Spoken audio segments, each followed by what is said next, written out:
बिस्मिल्लाहिर्रहमानिर्रहीम। नाज़रीन अस्सलाम वालेकुम। नाज़रीन, आज हम बात करेंगे आगे क्या होगा, नेशनल डायलॉग, अडयाला जेल और सियासी बसात। इस पर बात करेंगे। सबसे पहले कि पाकिस्तान की सियासत एक बार फिर ऐसे मोड़ पर खड़ी है जहां हर बयान, हर खत, हर मुलाकात अपने अंदाज में एक सवाल छुपाए हुए है। आगे क्या होगा, क्या वाकई कुछ हो सकेगा? आज साबिक पीटीआई रहनुमाओं ने जो कहा कि शाह महमूद कुरैशी को पैरोल पर रिहाई का मुतालबा किया, जो और बज़ाहिर ये कानूनी मुतालबा है, लेकिन असल कहानी इससे आगे जाती है। इसकी असल कहानी ये है कि अगर शाह महमूद कुरैशी साहब को पैरोल पर रिहा कर दिया जाता है तो क्या ये महज रिहाई नहीं होगी, बल्कि इस्टेब्लिशमेंट और हुकूमत की जानिब से सियासी दर्जा हरारत कम करने का इशारा होगा। और पैगाम के मुकालमे का दरवाज़ा मुकम्मल बंद नहीं, लेकिन अगर ये मुतालबा मुस्तरद हुआ तो फिर आप ये समझ लें कि ये भी गुंजाइश कोई नहीं है। तो नेशनल डायलॉग का मरकज कोट लखपत नहीं है। सबसे पहले तो मैं आपको ये बता दूं, नेशनल डायलॉग का जो मरकज है ना, वो डयाला जेल जाता है। ये जिसको मर्जी रिहा कर ले, शाह महमूद कुरैशी साहब आ जाए या बाकी असीरान भी रिहा हो जाए, तो फैसला तो इमरान खान ने करना है। तो इमरान खान इनकी प्रायोरिटी होनी चाहिए, इमरान खान से मुलाकात की भी प्रायोरिटी होनी चाहिए। लेकिन चूंकि ये भागे थे दबाव के तहत, मौलवी महमूद जैसे लोग, और उस वक्त तो ये बढ़के मारते हुए गए थे कि हमारा पीटीआई से कोई ताल्लुक नहीं है। तो अब चूंकि फवाद चौधरी को मैं निकाल कर बात कर रहा हूँ, तो बाकी ने तो बड़ी सख्त सख्त प्रेस कॉन्फ्रेंस भी की, लेकिन बात यह है कि इमरान खान के बगैर मुल्क की ना तो सियासत आगे बढ़ सकती है, ना मुल्क की सियासत किसी और रुख जा सकती है, क्योंकि मुल्क की सारी सियासत जो है वो इमरान खान के गिर्द ही घूम रही है। तरीके तफ्ज़े आईने पाकिस्तान ने वाज़ेह कर दिया है कि नेशनल डायलॉग का मरकज जो है वो डयाला जेल होगा। ये बयान दरअसल एक सियासी ताकत का ऐलान है।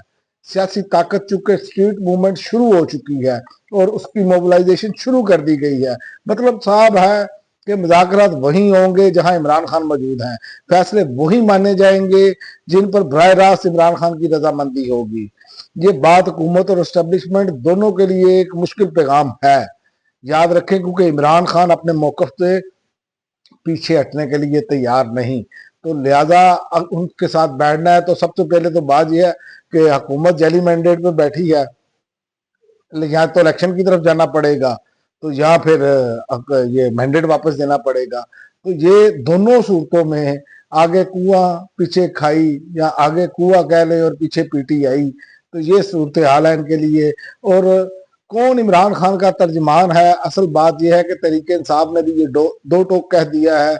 महमूद मौलवी इमरान खान के नुमाइंदे नहीं है, फवाद चौधरी भी ये इख्तियार नहीं रखते क्योंकि वो भी तरीके इंसाफ से दूर हैं, और मुज़ाकरात की सवाब दी गई है महमूद खान अचकजई, अल्लामा राजा नासिर अब्बास। ये इस बात का सबूत है कि इमरान खान जो है वो अपने कैंप के अंदर भी फिल्टरिंग कर रहे हैं और फिल्टरिंग हो रही है। अब हर कोई पैगंबर नहीं रहेगा। मंजरनामा तो अब ये सीधा सीधा है कि एक दो बड़ी रिहाइयां, नरम बयानात या बैकडोर राब्ते, मकसद एहतजाजी दबाव कम करना है। लेकिन फैसला चंद लोगों के हाथ में है, लेकिन इसके असरात पूरी कौम भुगत रही है। क्योंकि याद रखें, 3.5 साल से जो इमरान खान को जेल में रखा है, इन्होंने कोई एक ढंग का काम नहीं किया। इनकी सूरत हाल ये है कि इन पर मसलसल जो है इनकी कारकर्दगी के पोल खुल रहे हैं।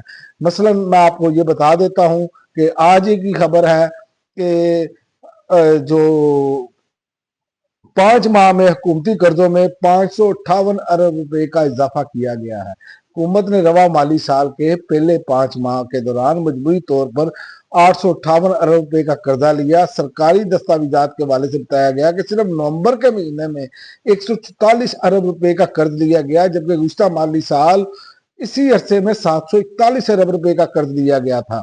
और गुज़श्ता माली साल के मुकाबले में रवा माली साल जुलाई से नवंबर के दौरान 117 अरब रुपए के से जायद कर्जा लिया गया है, और नवंबर अक्टूबर 2025 के मुकाबले में $4 करोड़ इजाफी कर्ज हासिल किया गया है। नवंबर के दौरान 31 करोड़ 45 लाख बामी और कसीरुल जहती मुआहदों के तहत हासिल किए गए हैं। तो ये तो इनकी कारकर्दगी है। तो इनके मामला तो ये है कि ये अब घर के बर्तन जो है ना वो बेचना शुरू कर दिए हैं। और पंजाबी में कहते हैं ਕਿ ਜਦੋਂ ਘਰ ਦੇ ਭਾਂਡੇ बेचने शुरू कर दे हो ना तो समझ लो पल्ले कुछ नहीं। तो पल्ले कुछ नहीं है इनके, और कर रहे हैं कि मुल्क टेक ऑफ कर रहा है कागजों में, इश्तिहारों में, और इसके अलावा कुछ नहीं है। ना मुल्क में रूल ऑफ लॉ, ना मुल्क में सरमायाकारी, ना मुल्क में अवाम को किसी किस्म का कोई रिलीफ, बस तुल के रखने वाली पॉलिसी है वो जो चल रही है। और उसी वजह से आज मुल्क नीचे की तरफ ही मुसलसल जा रहा है, कर्जों पर ये मुल्क चला रहे हैं। आपने देख लिया कि PIA के साथ इन्होंने क्या किया, ये आगे भी बहुत कुछ करेंगे। ये जो थोड़े बहुत इदारे रह गए हैं वो भी भेज देंगे, और उसके बाद फिर कहेंगे तो हमने तो कुछ नहीं किया, लेकिन हिसाब तो देना पड़ेगा। अब तक के लिए नाज़रीन इतना ही, अगली वीडियो तक इजाज़त दे। अल्लाह हाफ़िज़।